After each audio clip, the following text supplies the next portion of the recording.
So you just landed from your international trip and you're trying to get to your next gate, but most likely you're at a large airport or hub, so it's going to take 60 to 90 minutes for most people to get through customs. Here's a few ways to breeze through your customs line. First is global entry. This will allow you to bypass the line and interview process altogether. Once you land, you'll stop by a kiosk. It'll take a picture of you. You may have to answer a few questions, and then you are on your way.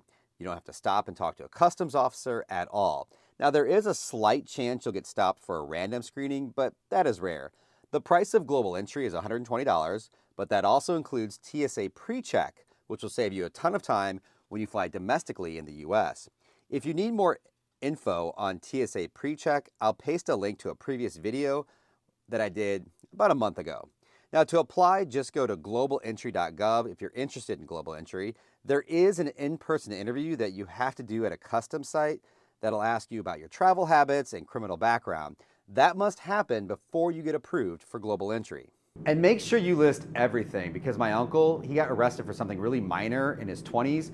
40 years later, he didn't put it on his application and they denied him. So just keep that in mind. Trick number 2 is for anyone who travels internationally once or twice a year, or maybe even less. You can simply download the Customs Mobile Passport Control app right from your phone's app store. Now, do this right when you land in the US. You'll answer a few questions on the app.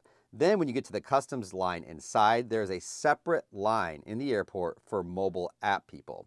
It's much shorter than the normal customs line, and I usually get through customs in about 20 or 30 minutes when using this app.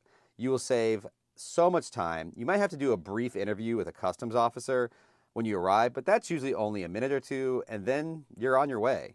Hopefully that'll help you get through customs faster. Hey guys, I'm Jet Setter Jake for Airline Insider. Please like and subscribe.